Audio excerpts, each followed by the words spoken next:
sin miedo, Roxana.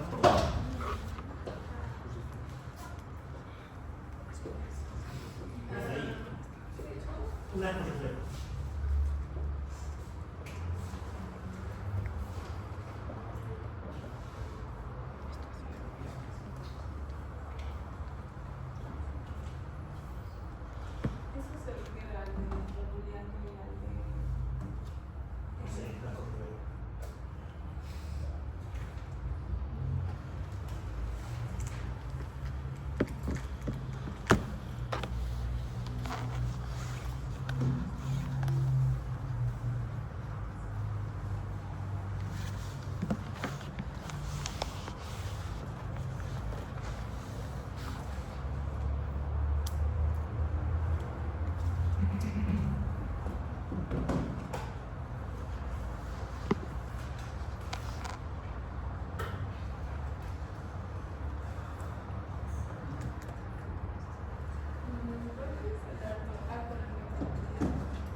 Los grandes síndromes. Está bien, vamos a pasar. Repaso, ¿no? Repaso. Empezamos de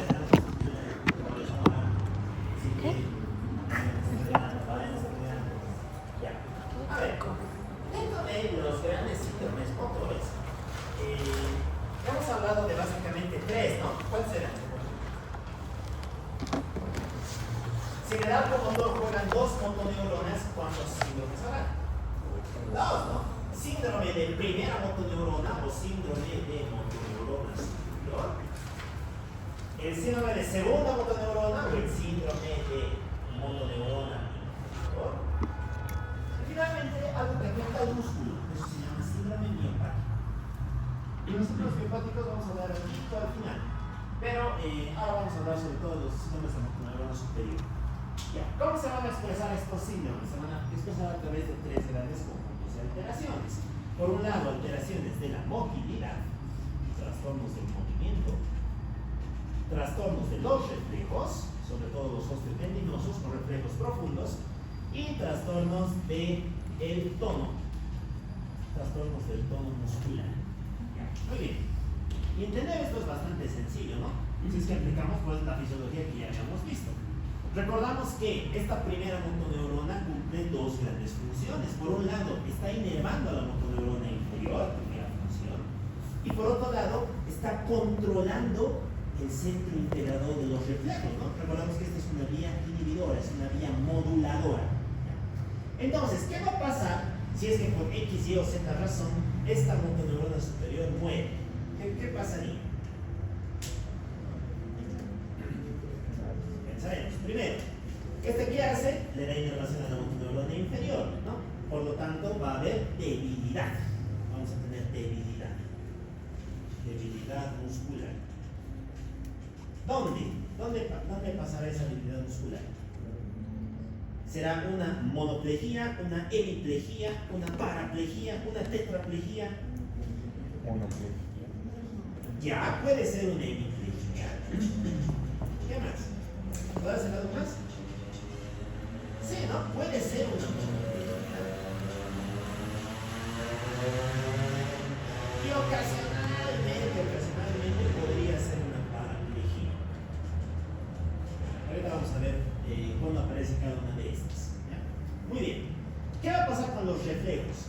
¿Vamos a tener hiperreflexia o hiporreflexia? ¿Hiporreflexia? Hiper, exacto, hiper, ¿no? Este es el inhibidor. Si el inhibidor muere, si inhibimos el inhibidor, este se excita, ¿no? Entonces vamos a tener hiperreflexia. Muy bien. Hiperreflexia. Muy bien. ¿Y qué va a pasar con el tono? ¿Va a haber hipertonía o hipotonía? Hipertonía, excelente. Hipertonía. Por lo mismo, recuerden que el tono y los reflejos tienen circuitos muy similares, ¿no? La corteza normalmente mantiene un tono bajo. Entonces, si es que la corteza muere, pues el músculo se vuelve muy rico, ¿no? Va a haber hipertonía. Excelente.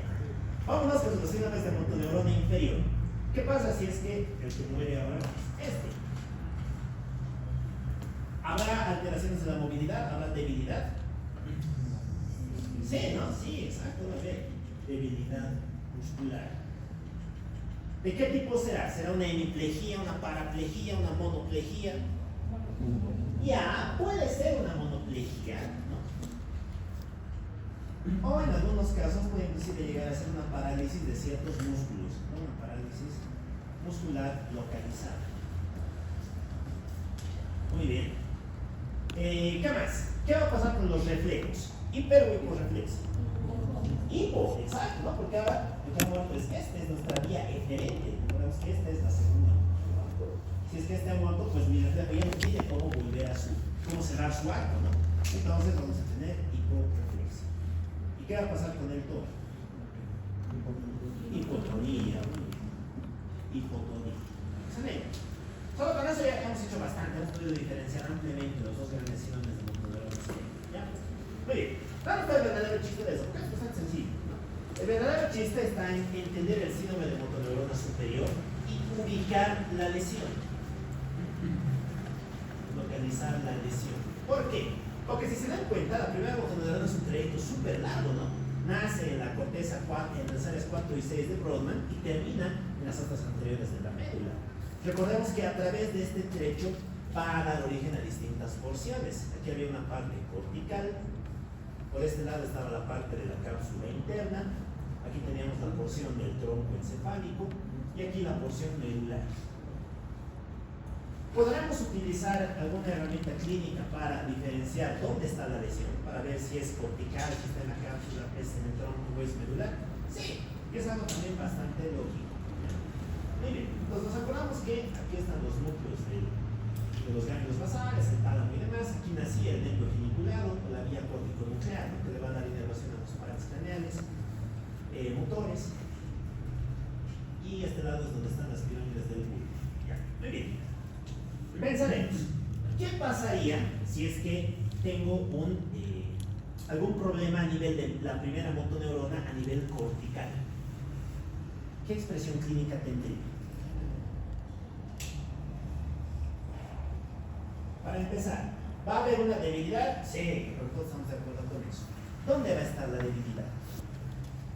Va a ser una hemiplegia, una monoplegia, una paraplegia, una tetraplegia. Hemiplegia, muy bien. Aquí vamos a tener una hemiplegia. ¿Homolateral o contralateral? Contralateral, exacto, porque estamos viendo aquí arriba, ¿no? Si muere aquí arriba, pues toda la fibra que tenía que cruzar ya no cruza. Por lo tanto, hemiplegia contralateral. Muy bien. ¿Qué más ahora? Hemiplegia, recuerden que generalmente se habla del cuello para abajo. ¿Pasará algo en la cara? ¿Tendremos parálisis facial? ¿Qué creen? ¿Y parálisis de los pares craneales motores? Sí, pues no, porque las fibras de los pares craneales motores están haciendo aquí arriba. Va a haber parálisis de pares craneales. Y sobre todo el séptimo par, que es el más fácil de evaluar. Parálisis del séptimo par. Muy bien, con estos dos, yo digo, el problema está arriba, está en la corteza. Y causas para que ocurran lesiones en la corteza, ¿qué se les ocurre? Los ictus. Tenemos un infarto a nivel de M2, rama de arteria cerebral media. Puede ser una hipoireia. Muy bien, otra. Podríamos tener las demencias vasculares. Demencias vasculares. Que no son más que la consecuencia de múltiples ictus de repetición. Ok.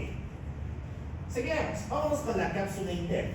¿Qué tendríamos que encontrar en la parte clínica si es que tuviéramos una lesión a nivel de la cápsula interna? ¿Va a haber debilidad? Sí. ¿Va a ser una hemiplegia, una monoplegia, una paraplegia, una tetraplegia? Tetraplegia.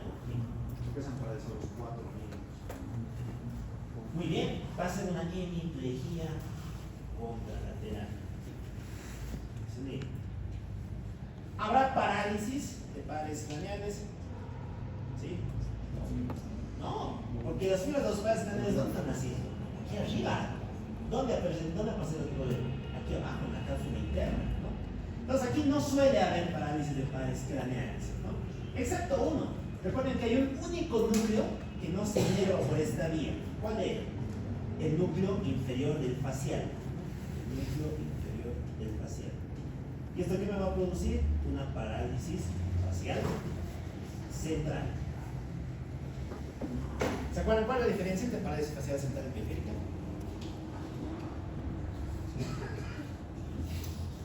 En la central se paraliza la mitad inferior de la cara y en la periferia se paraliza toda la mitad de la cara. Una es la parálisis de vello y otra parálisis de la zona inferior. Sí. Entonces, ¿qué vamos a tener aquí? Parálisis de la mitad inferior de la cara. Nada más. Parálisis facial central. ¿Ya? Muy bien, y aquí juegan unas causas bien interesantes. Vuelven a ser isquémicas, pero tienen nombre. Se llaman los ictus lacunares. El ictus lacunar. Ictus lacunar es cualquier causa de ictus que tenga una medida máxima de 5 milímetros. ¿No? Tener una lesión hospitalaria de 5 milímetros. Y que generalmente se debe por ruptura de los vasos lacunares que le dan inervación a los ganglios de la base, ¿no? Es ahí donde generalmente suele afectarse este equilibrio. Muy bien, seguiremos. Vámonos al tronco encefálico. ¿Qué encontraríamos si fuera una lesión del tronco encefálico? Hemiplegia, monoplegia o paraplegia. Estamos aquí abajo. ¿Qué tendríamos? Hemiplegia, muy bien. ¿Homolateral o contralateral? Contralateral, muy bien. ¿Habrá lesión de pares craneales? No, aquí hay de ninguno. ¿No? Muy bien, simplemente vamos a tener una hemiplegia contralateral. Causas para esto. ¿Seguirán jugando los ictus? Puede ser. Generalmente aquí jugaría el infarto de la arteria cerebral posterior. Pero una causa más importante de esto ya es el TEC. Aquí aparecen los TECs, ¿no? Los TECs, los síndromes de herniación cerebral, la hipertensión intracraneana y demás ya juegan como causas de hemiplegia por lesión del tronco encefálico. Muy bien, seguiremos. Vámonos a la médula. ¿Qué pasaría si se lesiona la médula? Pues aquí depende, ¿no? ¿Por qué? Porque si se acuerdan, la anatomía de la médula no es un cilindro recto, ¿no? Es un cilindro que tiene dos grandes dilataciones. ¿Se acuerdan qué se llaman esas dilataciones?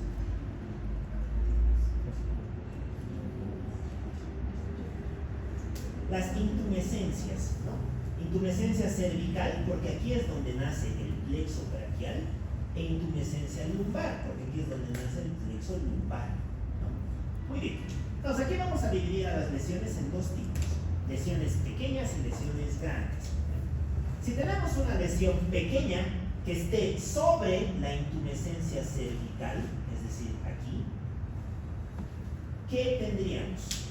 Tendríamos una hemiplegia, una monoplejía o una paraplegia. Una hemiplegia, muy bien, una hemiplegia, ¿no? Porque recordamos que las fibras suben por aquí las de un lado y por aquí las del otro lado. Hemiplegia. Homolateral o contralateral. Contra. Homo, exacto, porque en la médula recuerden que las fibras no cruzan. Las fibras cruzan aquí arriba. Aquí a mi hemiplegia va a ser ipsilateral. Ipsilateral. Ipsilateral. Muy bien. En cambio, ¿qué pasa si mi lesión es grande, es de gran tamaño? Y va a afectar todo esto. ¿Qué me producirá? Una hemiplegia, una monoplejía o una paraplegia.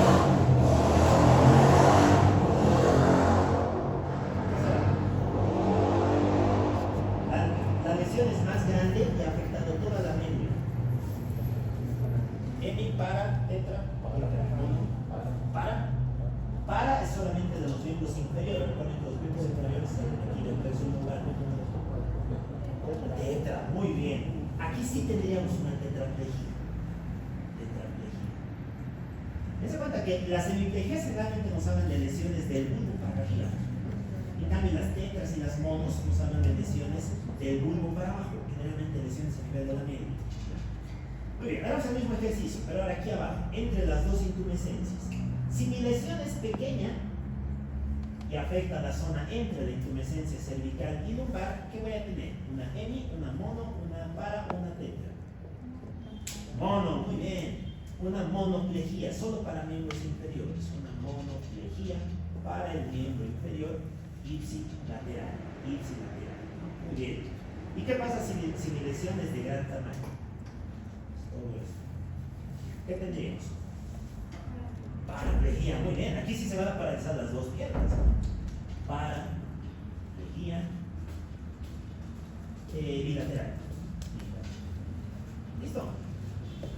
Eso es lo que hay que mirar. Así es como se ubica la lesión. Es una cosa bien clínica. Tú reconoces esto en el paciente, lo complementas con estos dos y dices, muy bien, el problema es del motoneurona superior. Ahora, ¿qué voy a ver? ¿Dónde está la lesión? Veré si tiene hemiplegia más pares craneales, está aquí arriba. Solo hemiplegia está en el tronco. ¿Tiene algo diferente a las hemiplegias? Puede estar por debajo. ¿Ya? Es así como se hace la orientación para localizar la lesión en este tipo de síntomas. Muy bien. A ver, ¿qué más tenemos por este ladito? Un poco más. Por este lado estamos hablando de síndrome piramidal, que es lo que acabamos de hablar.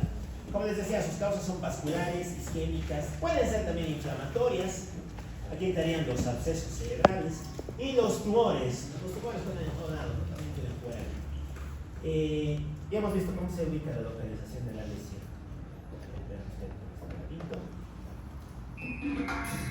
Bueno,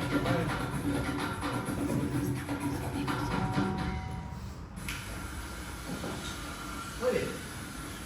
A ver, mire la marcha de este señor, porque está tratando de representar este señor. Me voy a decir qué les llama la atención.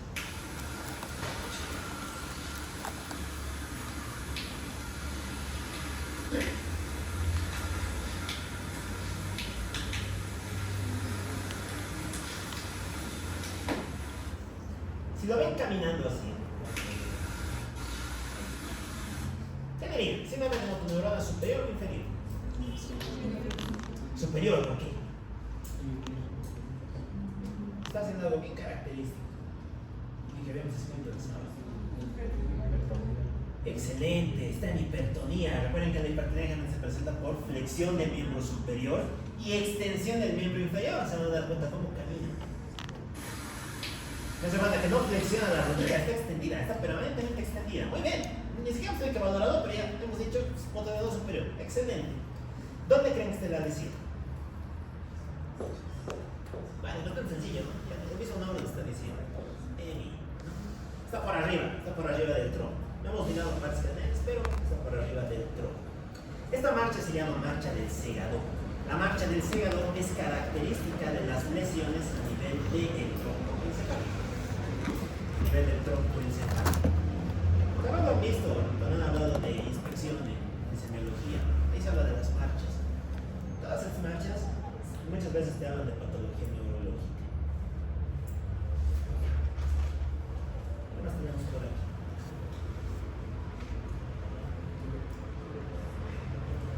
Esta es la otra.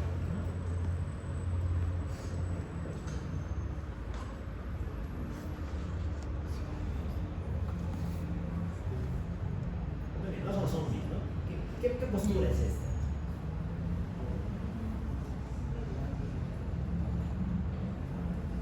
Lo mismo, ¿no? Flexión de miembro superior, extensión de miembro inferior, hipertonía. De hecho, el mismo nombre nos lo está diciendo. ¿Qué dice aquí?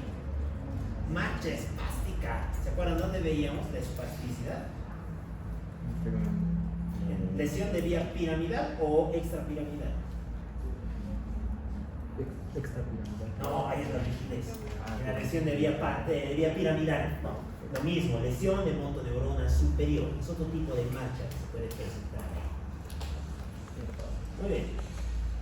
Listo, ya hemos hablado de las motoneuronas inferiores y de muy bien, es una tablita, ¿no? Que resume básicamente lo que hemos contado. Vamos a volver a leerlo. Hemiplejías, paraplejías, monoplejías, las diferencias son típicas de la primera motoneurona, las segmentarias son de la segunda, ¿no? Estas tienden a tener hipertonía, hipotonía, hiperreflexia, hiporreflexia. Reflejos patológicos, ¿dónde verían reflejos patológicos? Babinski con Hoffman. ¿En primera o en segunda motoneurona? En primera, no en primera, porque pierdes ese control que te da la primera motoneurona. Bien. ¿Listo? El sitio es la motilidad. No es nada del otro mundo. Continuamos con la sensibilidad. Vamos a patología de la sensibilidad. Es un tema que es mucho más laxo, más sencillo que la motilidad. Pero bueno, vamos a continuar. A ver, empezamos hablando de lo que es sensibilidad. ¿Qué es sensibilidad?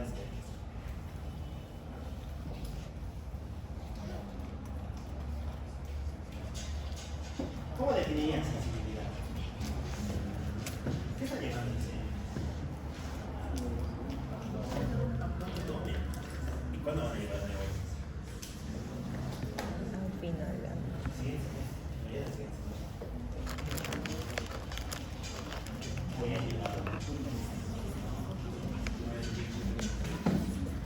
Sensibilidad es la detección de estímulos del entorno a través de los sentidos. Sobre todo cuando hablamos de sensibilidad, hacemos referencia al tacto. Si se acuerdan, el tacto tiene distintas modalidades sensitivas. Bueno, esta tiene una forma general de clasificarse. Depende también de dónde lo lean. Voy a hablar de la que conozco. ¿Qué es la clasificación de la sensibilidad en tres grandes categorías? Tenemos la sensibilidad externa, exteroceptiva, la sensibilidad interna, interoceptiva, y la sensibilidad posicional, que se llama propiocepción. La propioceptiva. Todas estas se dividen en generales y especiales. Generales y especiales. Generales y especiales. Generales y especiales. Muy bien. Dentro de la estereoceptiva, ¿qué tendríamos como modalidad general? Aquí aparece la temperatura, el dolor, el tacto y la vibración. Estas a su vez se subdividen en protopáticas y epicríticas. ¿Saben cuál es la diferencia entre protopático y epicrítico? Ya, grueso, puede ser grueso. La protopática, muy bien, y la epicrítica es el tacto fino, ¿no? Este es el tacto grueso, este es el tacto fino. Muy bien. Acá me veo con grueso. Grueso es que yo voy, toco esto y digo, es un cilindro. Pero no te estoy diciendo si es rugoso, áspero, si tiene marcas, si tiene detalles, si tiene alguna superficie adicional. Solamente te digo lo más grueso, ¿no? Que es un cilindro y es duro. En cambio, si vengo y te digo, tiene rugosidades, asperezas, aquí hay una cosa que parece un tornillo, una superficie hexagonal, ya estoy dando detalles, eso es tacto fino, eso es tacto epicrítico. Se valora también de manera diferente en semiología. Muy bien, tacto especial, ¿cuál va a ser? Aquí es donde juega la visión, la audición y el olfato. Ya. Propioceptivo. Aquí vamos a tener todo lo que provenga de los usos, los órganos terminosos de Golgi y demás, ¿no? Esto se va a dividir en sensibilidad articular y sensibilidad muscular. Y dentro del especial tenemos la sensibilidad vestibular. Finalmente, la interoceptiva. La interoceptiva general es la que va a derivar de las vísceras. La visceral. Y la especial entra al gusto.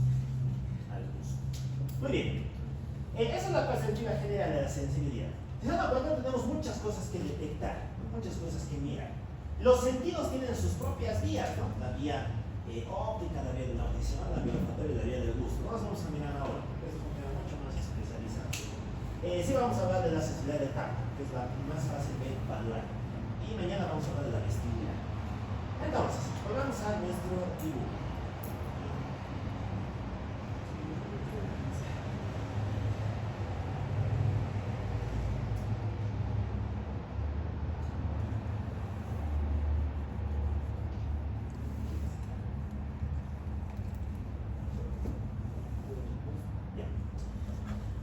La vía motora, íbamos de la corteza hacia afuera, ¿no? Es una vía eminentemente eferente. En cambio, la vía sensitiva es una vía eminentemente aferente. Vamos a venir de la periferia hacia el centro. Muy bien. ¿Cómo comienza la sensibilidad? Recuerden que la sensibilidad comienza con la detección de un estímulo. Y esa detección ocurre por medio de un elemento que se llama receptor. Recuerden que los receptores se dividen en dos tipos, ¿no? ¿Cuáles eran? ¿Qué dice el ejemplo?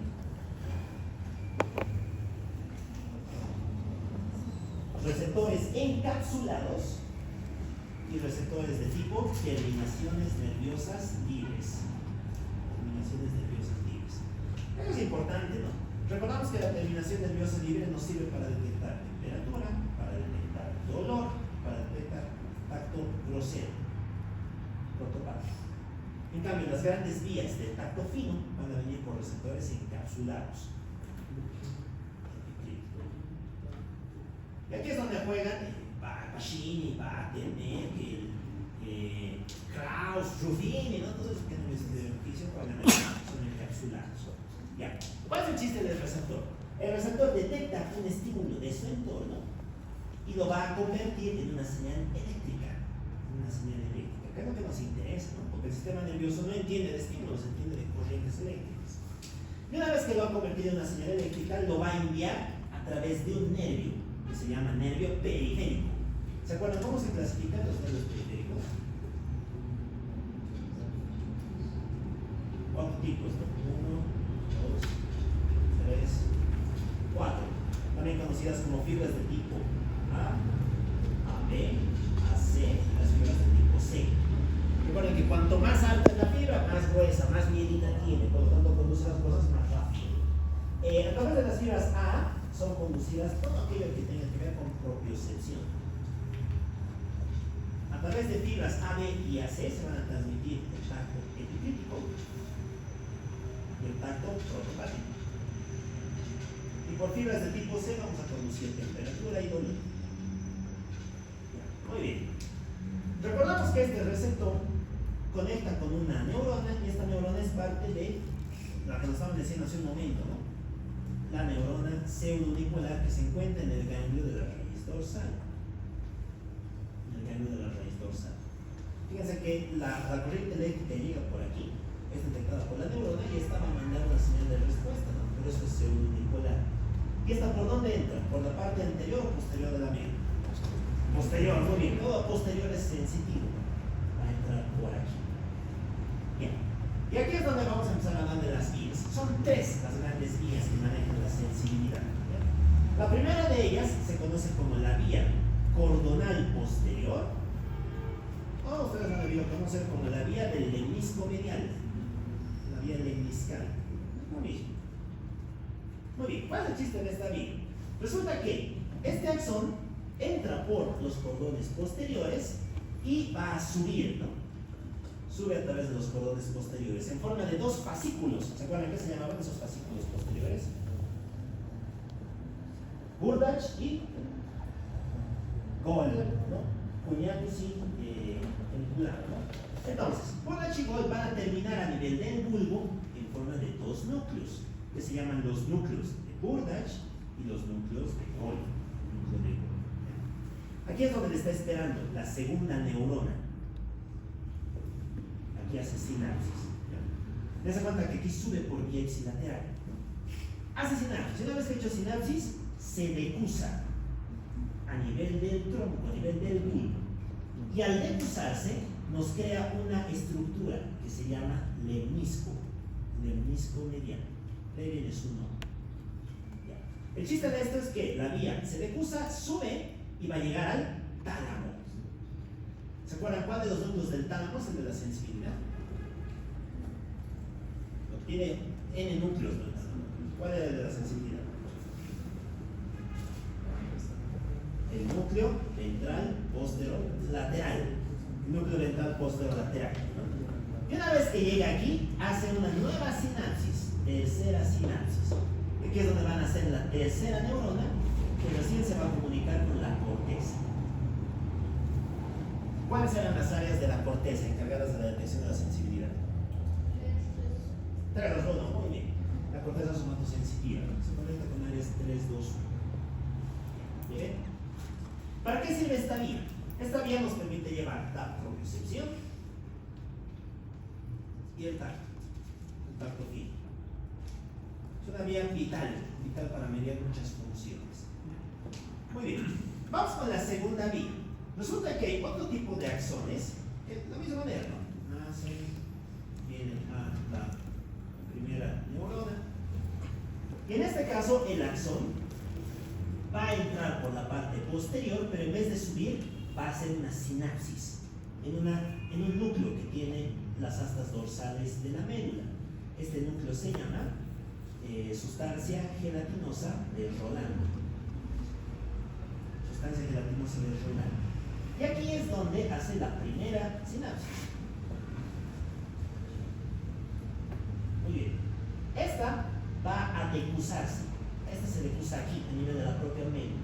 Cruza muy cerca del conducto central y después asciende. ¿Por dónde? Por los cordones laterales. Va a ascender por el cordón lateral. Y aquí es donde se va a dividir en dos grandes vías. Tenemos por un lado una que sube directo hasta el tálamo, hasta el mismo núcleo, y después de aquí se va a la médula, perdón, a la corteza. Esta se llama la vía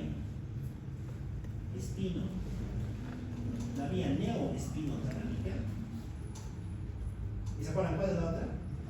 La panespinotalámica. ¿No? ¿A dónde va? A la formación reticular. Aquí hace una nueva sinapsis y manda su axón hasta los núcleos intralaminares del tálamo y de aquí se proyecta a la corteza. Muy bien, esta vía se llama la panespinotalámica. Toda esta vía que hemos dibujado en rojo tiene nombre, se llama la vía espinotalámica lateral. Vía espinotalámica lateral. ¿Y para qué nos sirve? Nos sirve para llevar temperatura y para llevar dolor. También pasa algo del tacto grosero. Muy bien. Vamos con la tercera y última vía importante. Resulta que de aquí va a salir de igual manera, ¿no? Otra neurona va a hacer sinapsis en el ganglio de la raíz dorsal y va a introducirse por la zona posterior. En este caso, va a hacer sinapsis con otra estructura. Esta estructura se llama la columna de Clark. Hace sinapsis aquí con otra neurona. Y esta neurona va a subir de manera ipsilateral. Pero no va a ir ni al tronco ni al cerebro. Va a irse al cerebelo.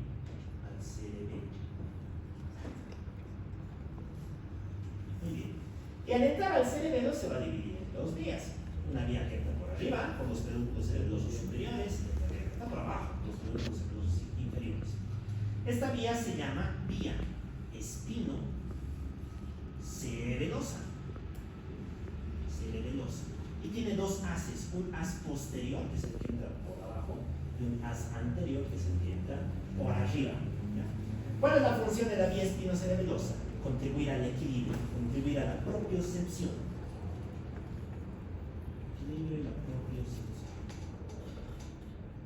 Y esto es muy importante para entender lo que es el circuito de la marcha, el circuito de la coordinación motora y demás. Muy bien, estos son básicamente los tres circuitos que tenemos que conocer para entender las alteraciones que puede tener la vía sensitiva. Ya, ahora nos ha faltado contar aquí los vías medulares, espinocerebelosa, los centros. Bueno, comenzamos a ir con el tálamo para hacer un pequeño recuerdo. ¿Para qué sirve el tálamo? Es una estación de relevo sensitivo, ¿no? Va a tener varios núcleos. Vamos a hablar de los más importantes. Ventral posterolateral, ¿para qué servía? ¿Qué vías llegan a este núcleo? El disco medial, espino talámico. Después tenemos al núcleo ventral posteromedial. ¿Quién llega aquí? El quinto par. ¿Cuál es el quinto par? El trigémino, muy bien. La parte sensitiva del trigémino llega aquí. ¿Qué más? Tenemos dos cuerpos, los cuerpos mamilares, pero recordamos que son medial y lateral. ¿Para qué sirve?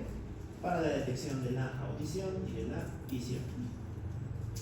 Tenemos también elementos que contribuyen al movimiento a través de la vía extrapiramidal, elementos que contribuyen a la memoria por medio del circuito de Von-Pappes.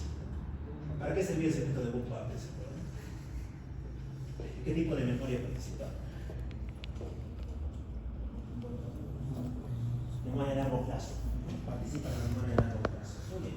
Y finalmente también media las respuestas afectivas. Pero bueno, de aquí que entenderán que hay dos condiciones que son brutalmente dolorosas, ¿no? Una es el infarto talámico, porque aquí es donde llega toda la sensibilidad del cuerpo, ¿no? Si esta parte se inflama y se daña, pues vas a tener un dolor que es de muy alta intensidad. Es uno de los dolores que se ha descrito clásicamente como de muy alta intensidad, ¿no? Y por otro lado, los síndromes talámicos. Suelen ser también de teología isquémica. Muy bien. ¿Qué más? Esto, un poco más. Esto tenemos que contar aquí de la sensibilidad. A ver, ¿cómo valoramos la sensibilidad? Ya me estoy diciendo. Pero ¿cómo creen que se valoraría la sensibilidad? Unos dolorosos. Ya puede ser, ¿no? Hay cuatro grandes tipos de sensibilidad que tenemos que valorar. Vamos a comenzar con la sensibilidad superficial. No siempre vamos a lo superficial o lo profundo. ¿Y aquí qué vamos a valorar? Primero, que reconozcas cosas, ¿no? Tu tacto. ¿Qué usarían para ver el tacto de un paciente? Para ver si siente o no siente. Un cotonete. Un Cotonete. cotonete. Un isopor. Ya, ¿por qué? Porque el algodón. O sea, el algodón tiene esa textura de algodón que es bastante suave. Te percibe distinto a otras cosas. Pero queremos eso, queremos que detecte algo. Pues, Ya. Bueno, puede ser, ¿no? Un cotonete, un isopor, lo que quieran, pero a veces no hay eso. Un algodón nos sentiría perfectamente. No se olvida hacer que los ojos o se tiene una vena. Empiezas a tocar qué parte se conoce, ¿no? Siente, no siente, sí, no siente, no siente, ¿dónde? Sí, no siente, no siente, sí, no, ¿dónde? ¿No? Y a partir de ahí vas valorando qué partes del cuerpo conservan la sensibilidad. El dolor, ¿qué usaríamos para valorar el dolor? pellizcamos. Pellizcamos. No, eso es violencia. Para levantar. Como una aguja. Pero bueno, sí, es una aguja. Obviamente no vamos a ir a clavar la aguja, ¿no? Pero se hacen pequeños piquetes con la aguja. De hecho, el martillo de reflejo se ha pegado bien, ¿no? No sé si se llama un martillo, pero tiene una agujita. Se usa eso para valorar el dolor. Temperatura, ¿qué usaríamos para valorar la temperatura? El calor, pero ¿cómo? Le frotamos un poquito.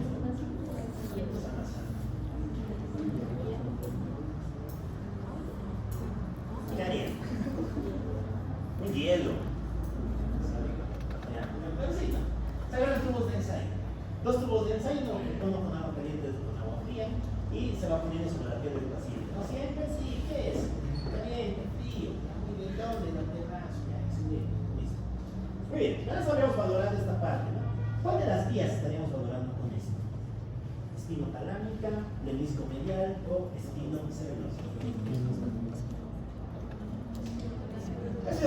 palanca ya para ver dolor y temperatura, y con el tacto del disco mediano. Ahorita valorar ambas. Muy bien. Para valorar profunda consciente, aquí tenemos dos términos, sinestesia y palestesia. La sinestesia es cuando vamos a desplazar pasivamente las articulaciones. Generalmente se desplazan las articulaciones de los dedos del pie. ¿Ya? Y a través de eso vemos que el paciente reconoce lo que le estamos haciendo. Veamos un ejemplo. Digamos que este es el pie del paciente, ¿no? Comenzamos a doblarle a su dedo hallux. ¿Qué le estamos haciendo, señor? ¿Qué siente? Estás haciendo cosquillas. Ah, ya, no siente nada. Sensibilidad abolida. En cambio, si nos dicen, estás flexionando mi dedo, perfecto, reconoce. ¿No? Esto es sinestesia. Con eso estamos valorando la propiocepción, la sensibilidad profunda. La parestesia es la capacidad de detectar el movimiento articular. La profunda inconsciente es la que depende del cerebelo y demás, eso lo vamos a mirar mañana. Y finalmente la sensibilidad cortical. Aquí utilizamos tres grandes herramientas. La primera es la discriminación táctil. ¿Qué es eso? La capacidad de diferenciar dos puntos. Hacer eso es bien complejo. Pero lo mismo, ¿no? Agarras una agujita, dos agujitas, ¿no? Tratas de acercarlas lo más cerca que se puede y ves hasta qué punto las diferencias como dos. Del punto de que te diga, es solo un pinchazo, y ya empiezas a asustar. La grafestesia es dibujar cosas sobre la piel del paciente, ¿no? Que se le haga una A, se le diga, ¿qué le he escrito? Es una F, ¿no? Grafestesia abolida. Y la estereognosia, ¿qué era la estereognosia? Reconocer objetos, muy bien. Con el paciente con los ojos cerrados le doy un cubo, digamos. Yo le digo, palpe y dígame qué objeto es. El papá me decía, es una moneda. Allá, muy bien, estereognosia abolida. Y lo mismo, tratamos de que reconozca objetos con las manos. Muy bien, y comenzamos con el verso donde se utilizan los estudios de conducción eléctrica, los estudios de sensibilidad. Ya, muy bien. Vamos con las alteraciones. ¿Qué le puede pasar a la vía sensitiva? Lo mismo, podemos tener alteraciones positivas por hiperestimulación, irritativos o trastornos negativos por déficit. ¿Cuáles vendrían a ser trastornos positivos? Tienen ahí. El primero, dolor espontáneo. ¿Qué creen que es dolor espontáneo? Dolor sin una causa clara, dolor sin una causa establecida. Lo estás valorando y de repente, dolor espontáneo. ¿Qué será anodino? ¿Hay que escuchar hablar de ese término también? ¿En el gaino? ¿Dolor excesivo? No.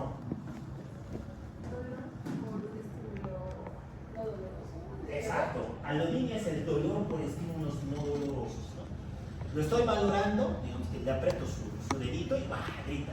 Eso no debería producir el dolor, pero él sí. Eso es una anodinia. Muy bien. Parestesia. ¿Qué es una parestesia?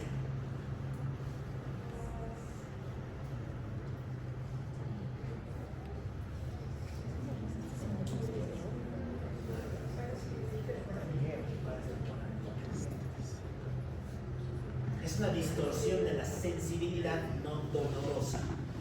Una distorsión de la sensibilidad no dolorosa. Es el nombre fino para referirse al hormigueo. ¿Se da otro hormigueo? Es una distorsión de la sensibilidad, pero no te duele. Eso es una parestesia. Hay gente que siente cosas como hielo, eso es una parestesia. Y la parestesia es lo mismo. Son trastornos de la sensibilidad. También le causan no dolorosa y pueden tener distintas etiologías. Generalmente le llamas disestesia cuando no has podido precisar muy bien qué es. Hiperestesia, ¿qué creen que sea? Hiper, prefijo hiper. Mucho, ¿no? Exceso, sensibilidad. Es el aumento del umbral de despolarización de las células sensitivas. ¿Ya? Es decir, es cuando un estímulo que debería dolerme poco me duele mucho. Digamos que hago el piqueteo y me decir, grito, de empujo y demás. Cuando ese estímulo se refiere al dolor, se le llama hiperalgesia. El aumento de la intensidad del dolor referido por el paciente. Finalmente tenemos la hiperpatía. La hiperpatía es un síntoma bien interesante, ¿no? Es la persistencia del dolor después de que ha cesado el estímulo. Digamos que yo te he pinchado, te ha dolido, pero yo saco la aguja y te sigue doliendo y sigues gritando. ¿En qué pensamos en una hiperpatía? No un trastorno talámico. La hiperpatía es clásica de las alteraciones del tálamo. Y suele observarse en el contexto de los ictus. Cuando digo los ictus, debutan de miles de maneras. Es importante tener en cuenta esto. Ya, muy bien. Vamos con lo opuesto, los trastornos negativos. Aquí jugaría la hipoestesia y la anestesia. ¿Qué es hipoestesia? ¿Qué es anestesia? ¿Qué que sea? Muy bien, abolición de toda forma de sensibilidad. Aquí yo no siento nada. Tengo que practicar anestesia local. Nos han dicho algo caído. Sí, excelente, ¿no? Se están acordando los que les han pinchado, ¿no? No sientes dolor, pero tampoco sientes temperatura, tacto, no sientes muchas cosas. Esa parte queda como dormida. La hipoestesia es simplemente la disminución de la percepción de esa modalidad sensitiva. ¿Ya? Muy bien. Si es que usamos esos términos para referirnos solo al dolor, ya hablamos de hipoalgesia, en ese caso sería analgesia, ¿no? Hipoalgesia y analgesia. Si estamos hablando exclusivamente del dolor. Muy bien, vamos a lo que nos interesa. ¿Cómo localizamos las lesiones? ¿No? Cuando tenemos un paciente con alguno de estos síntomas, ¿dónde vamos a enfocar? Muy bien. ¿Se acuerdan de este?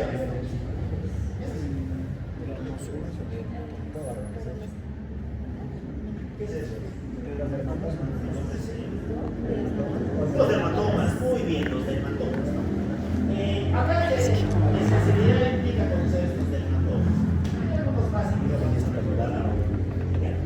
Miramos por lo básico.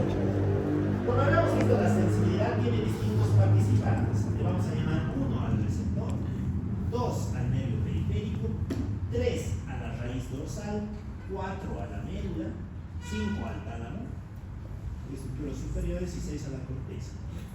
Muy bien. ¿Pueden alterarse los receptores? Sí, pueden. Esto sobre todo vamos a hablar cuando hablemos del dolor en un momento. Vamos con esto, con los nervios periféricos. ¿Cómo reconoceríamos una lesión sensitiva a nivel de un nervio periférico? ¿Qué tendríamos que observar? ¿Qué pasaría si vengo y corto esto?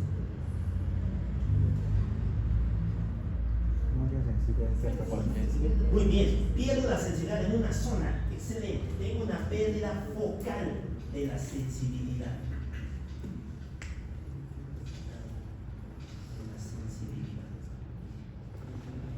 Se pierde la lesión en una zona, en el territorio inervado por este nervio. En ese territorio. Por ejemplo, si tuviera una lesión del músculo ocular, a lo mejor del mediano, ¿dónde tendría la pérdida de la sensibilidad?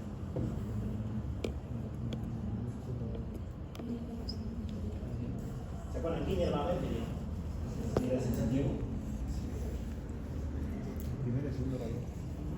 El segundo dedo, no, el primero a la mitad del cuarto, ¿no? Toda esta mitad de la palma y la porción anterior del antebrazo. Si tengo una lesión solamente de ese nervio, pues voy a tener una pérdida solamente en ese territorio, solamente en esa área donde va a ir. Muy bien, aquí vamos a meter algunas palabras más. Resulta que la pérdida generalmente es total, se pierde toda la sensibilidad. Pero puede haber algunos casos en los cuales tenga una pérdida parcial. Es decir, que solamente deje de detectar ciertos estímulos. ¿Ya? Y esta se puede detectar sobre todo en dos entidades. Tenemos entidades que afectan a las fibras gruesas, que recuerden que las fibras gruesas son las que tienen más mielina. Por lo tanto, esas van a ser las enfermedades desmielinizantes.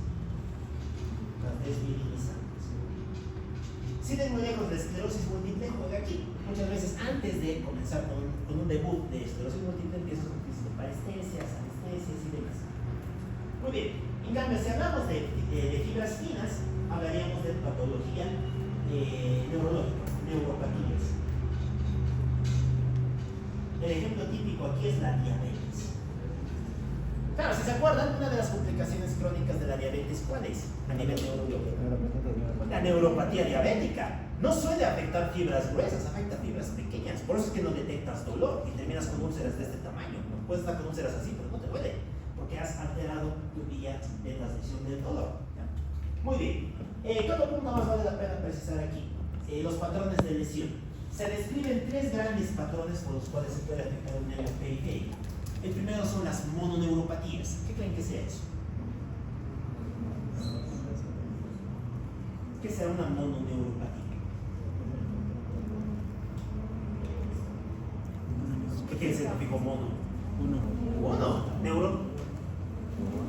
Neuropatía. Entidad nosológica. Es la pérdida del territorio inervado por un nervio. Un nervio.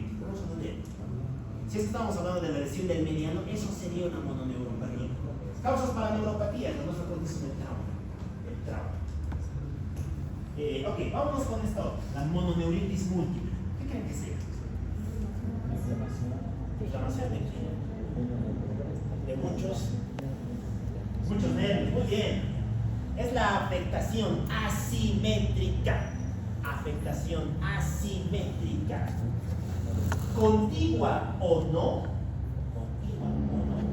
de uno o varios nervios. Ok, ahorita vamos a verlo con un ejemplo. Y finalmente la polineuropatía, ¿qué será? Muchos, muy bien. Es la afectación simétrica y bilateral de muchos nervios. Muy bien, entonces vamos a dibujar así, vamos a representar así.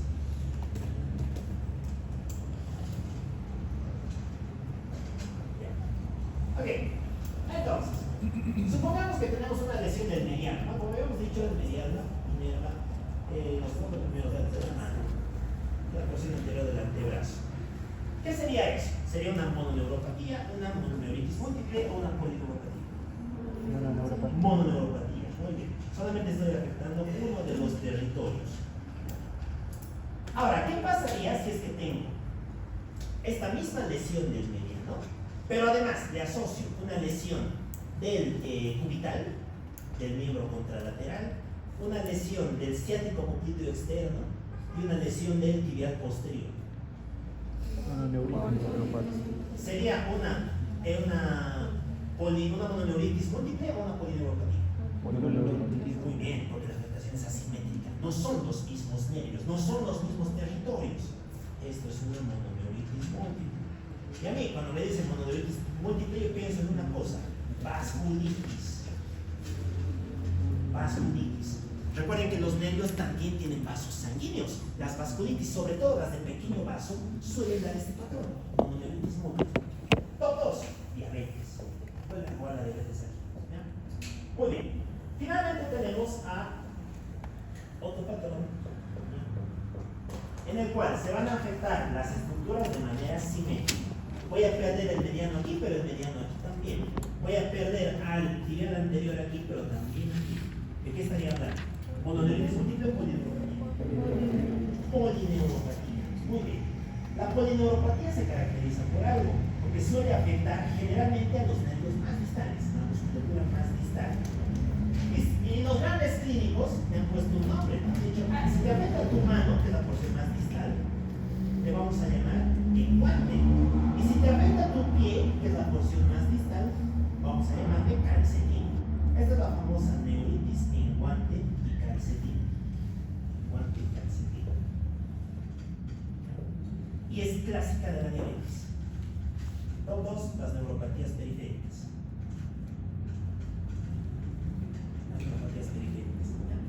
Ok, esa es la que aquí la afectación es simétrica. Se afecta un territorio y el mismo de otro. Muy bien. Vamos con la otra posible forma de lesión: raíces posteriores, ¿no? ¿Qué pasaría si es que se afecta esta parte?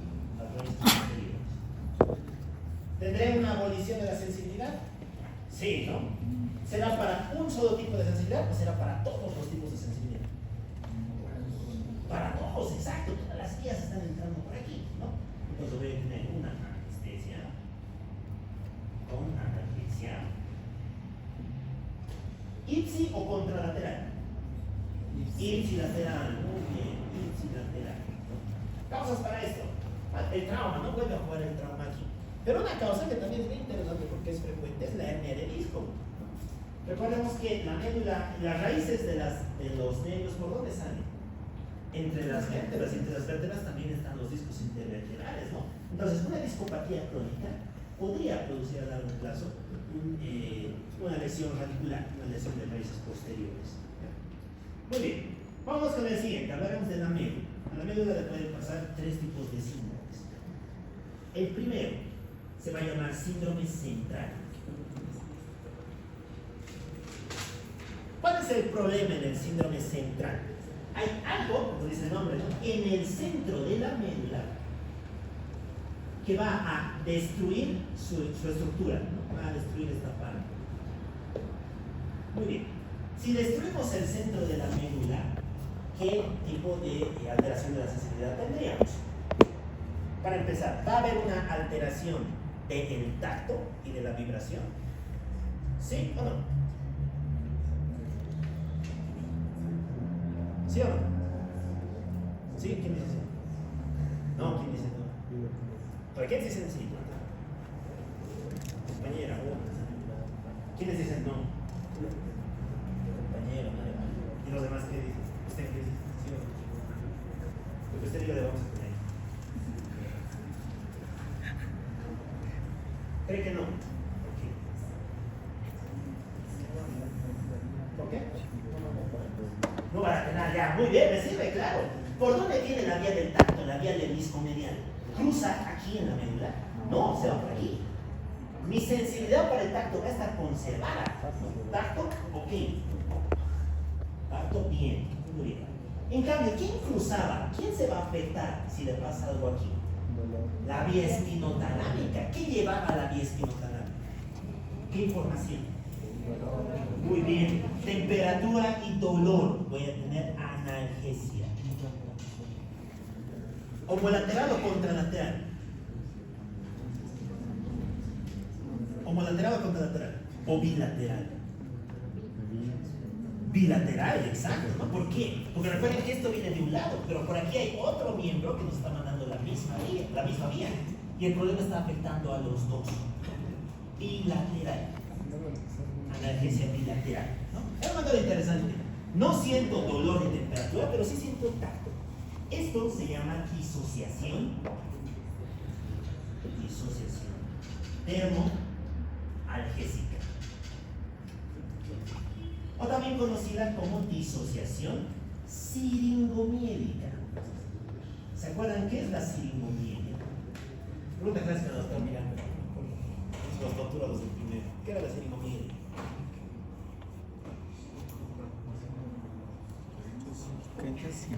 Nada, es una malformación de la médula espinal, ¿no?, en la cual se forma un canal dentro de la misma médula y ese canal va desde el centro hacia afuera. Pasa exactamente esto. Hay algo que comienza a crecer, comienza a destruir una médula por dentro. Por eso se llama disociación siringomiélica. Muy bien. Vamos con la siguiente. La siguiente entidad va a ser denominada como lesión de los cordones anterolaterales. Nos vamos aquí, ¿no? Recordemos que aquí era donde estaban los cordones anterolaterales. ¿Qué pasaría si se lesiona esto? Síndrome de cordones anterolaterales. ¿El tacto estará conservado? ¿La vibración? Sí, ¿no? Sí, porque por el cordón anterolateral no va la vibración. Entonces, tacto, ok. ¿Habrá disociación termoalgésica? Sí, ¿no? Muy bien. Disociación termoalgésica. Pero será homolateral, contralateral o bilateral. Contra, muy bien, ahora sí es contra, porque solamente estamos afectando esta partecita. Ese cordoncito, contralateral. Y esto generalmente aparece con esto del trauma. Un trauma de médula, algún tumor también, ¿no?, que crezca a partir de la médula y además puede llegar a lesionar esa vía. Muy bien, y vamos con la última, lesión de cordones posteriores. ¿Qué pasaría si lesiono esta vía? Síndrome de cordones posteriores. Los antiguos le llaman síndrome funicular, es lo mismo. Pensaremos, ¿para qué serían los cordones posteriores? ¿Qué información tiene? Tacto y vibración. Muy bien, por lo tanto, ¿voy a detectar tacto y vibración? No, voy a tener anestesia. Anestesia. ¿El dolor y la temperatura lo sentiré, lo detectaré? Sí, porque no está lesionada esa vía. Recuerden que por el cordón posterior no sube esa vía. Entonces, conservo tacto, temperatura y dolor. Este patrón también tiene nombre, se llama disociación tabética. disociación tabética. Porque está relacionado con algo, ¿no? Con la tabes. Si les digo tabes, ¿en qué piensan? Pues vamos a microbiología, ¿no? ¿Qué era la tabes dorsalis? Por algo tiene ese nombre, ¿no? Dorsalis, lesión de cordones dorsales. Nada. Los últimos temas de meningitis, cuidado. De este bloque, ¿no? Las tabes dorsales es una manifestación de la sífilis secundaria. La sífilis es una forma de neurosífilis, ¿no? De neurosífilis. Esto se mide en la sífilis.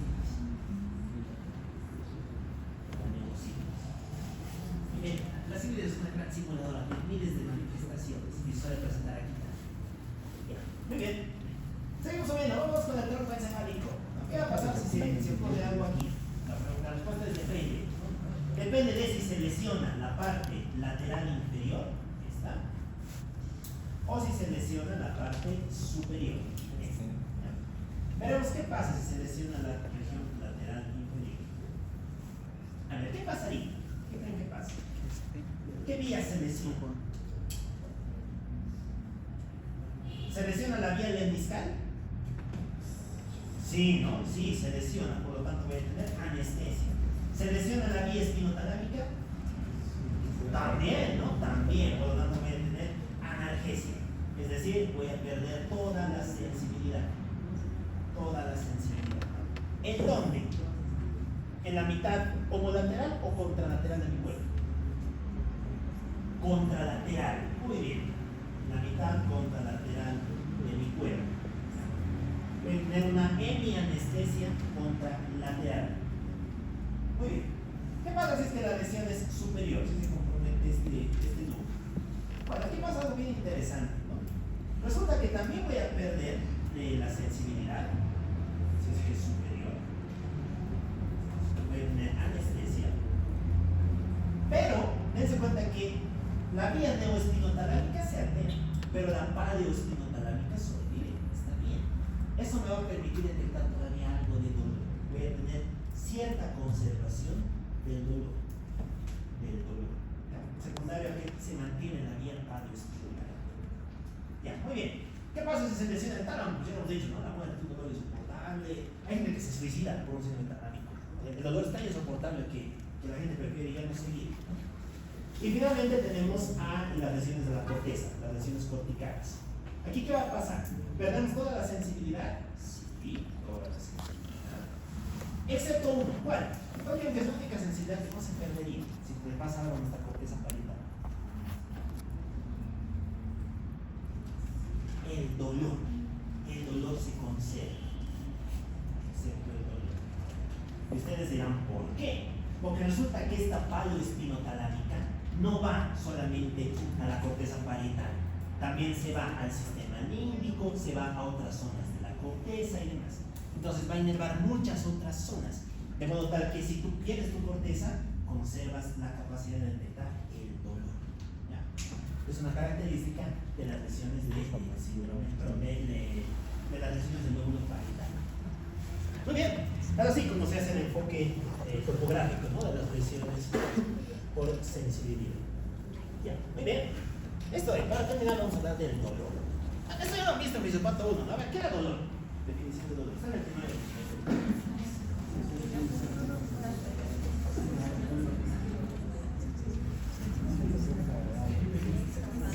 desagradable. ¿Qué más? Ahorita está haciendo frío. Para mí es una sensación desagradable. Para mí me gusta, ¿no? Hay gente para que es sensación desagradable, por eso es dolor. Sí. No, es que es dolor.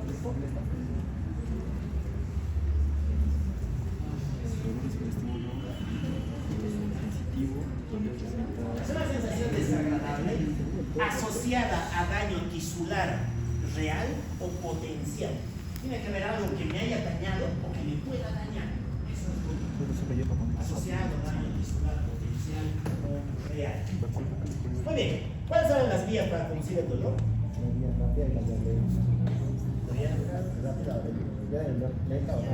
¿Vale o no? Claro, eso, la vía espinotalámica. No es lo mismo, rápida y lenta. Muy bien. ¿Qué vamos a hablar de la vía? Si no vamos a resolver eso. Sí, aquí vamos a hablar de algunas cositas más. Resulta que toda esta vía, bueno, vamos a borramos eso. Una araña de no puedo borrarlo.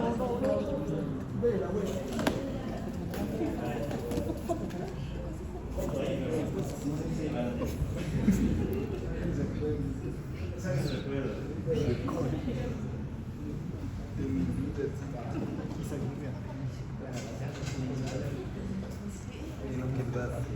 Ya sí, dinámica.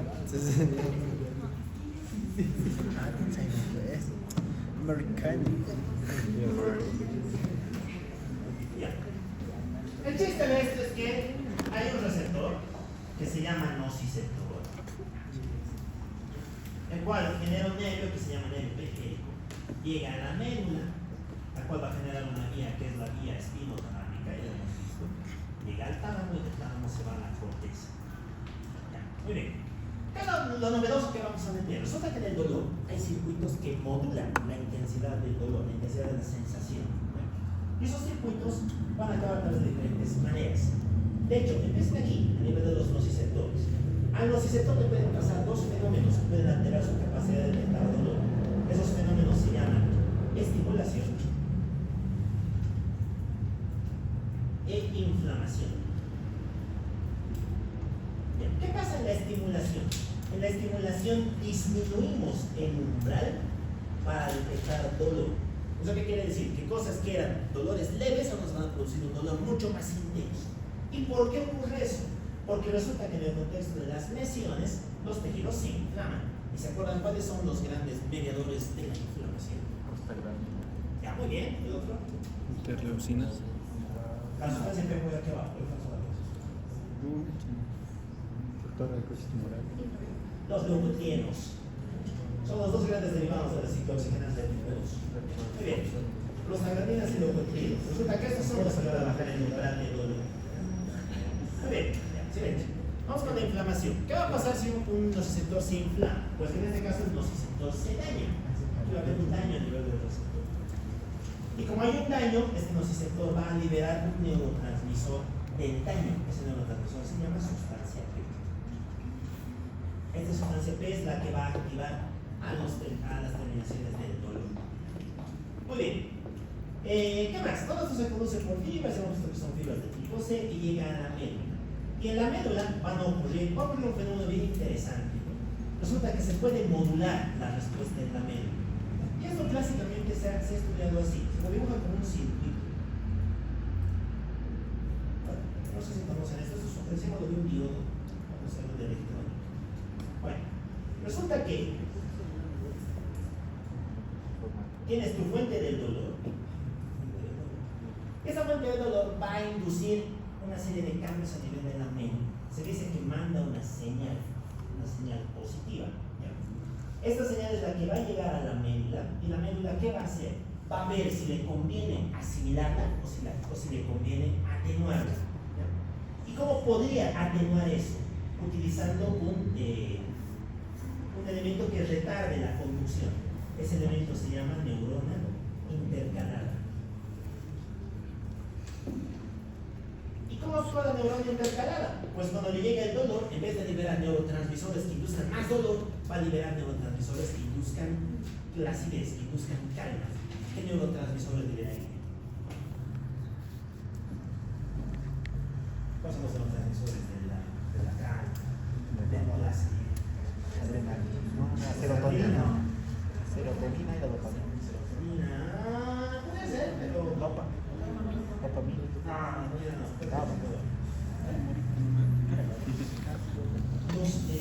Los endocannabinoides, los opioides. Los endocannabinoides. Claro, debe salir del cannabis, ¿no? El cannabis y todos sus derivados, ¿no? Son neurotransmisores que nuestro cuerpo puede producir. Nuestro cuerpo elabora eso, ¿no? Y a través de eso es como modula el dolor. Hace que cosas que deberían dolerle más ahora le duelan menos. Y por lo tanto tú estás más tranquilo, ¿no?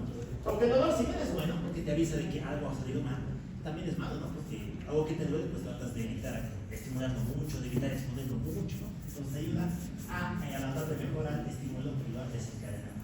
Bien. Eso se llama la teoría de la entrada, ¿no? La teoría del gate control, la teoría de la puerta. Bien. Muy bien. Finalmente, esta puerta es regulada desde la corteza por medio de dos grandes circuitos. Uno que es el circuito del locus caeruleus y otro que es el circuito de los núcleos del rafe y de la sustancia gris periacueductal. Muy bien. ¿Se acuerdan qué neurotransmisor liberaba el locus caeruleus?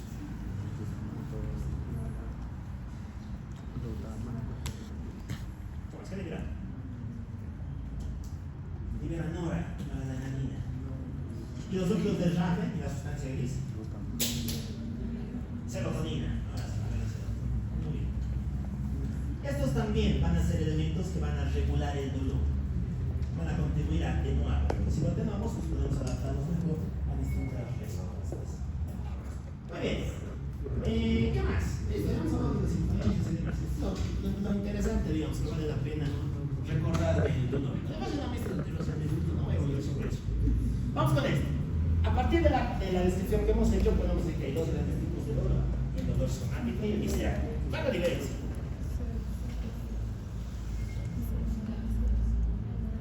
Desigualdad debido a ver el anterior. ¿Cuál era la diferencia? Que uno no se salga de eso. Ya, muy bien. Uno es localizado, bien dirigido, bien determinado. El paciente te dice, me duele aquí y me duele ahí. Tengo un problema en mi hombro. Muy bien. ¿Dónde le duele, señor? Señálelo. Aquí. Y está precisando muy bien la localización del dolor. Esa zona generalmente corresponde al territorio lesionado. Hay una muy buena correlación entre zona que te duele y zona afectada. ¿Y a qué se debe? Se debe a la lesión de elementos cutáneos. Pueden ser elementos de la piel, de la dermis, de las articulaciones, de los huesos, del tejido conjuntivo.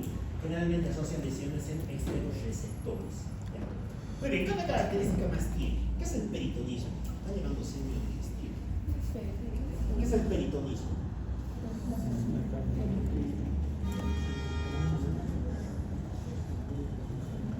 Listo en el pros. Eso también. Resulta que el dolor somático tiene dos grandes cualidades: que puede aumentar en respuesta a la presión, si tú le aprietas le duele más, y que puede aumentar en respuesta a la contracción. Muy bien, volvemos al ejemplo del hombro, ¿no? Me duele el hombro. Si yo qué hago, le toco el hombro, ¿le duele? Sí, muy bien. Dolor con presión, dolor con compresión. ¿Qué pasa? Es que mi peritoneo se irrita y cuando le toco le va a doler, ¿no? ¿Y qué va a hacer su musculatura? Se va a contraer. ¿Qué se llama eso? ¿Qué se llama eso? El abdomen en tabla. Muy bien, el abdomen en tabla, ¿no? Es por eso. Es porque hay un fenómeno de contracción. Está tratando de contraer el dolor. Está tratando de limitar la respuesta dolorosa. Muy bien. ¿Y puedo no tener dolor vegetativo? Esto vamos a hablar después. En cambio, el dolor visceral, ¿qué le caracteriza? Muy mal localizable, exacto. Vamos a empezar, cuando tiene un cólico, pueden decir, me duele exactamente aquí a 2 centímetros del ombligo. No, es muy difícil. Me duele en toda esta parte, en todo el epigastrio, en todo el hipocón, en uno de los flancos, a veces en 2 cuadrantes, ¿no? Es un dolor muy difícil de precisar, un dolor de difícil localización. Muy bien. Segunda cualidad, va a asociar síntomas vegetativos. Si tienes el cólico, no solamente te va a doler eso, no vas a tener náuseas, vómitos, no vas a poder dormir, vas a tener hiporexia, vas a asociar alguna otra manifestación vegetativa más, ¿no?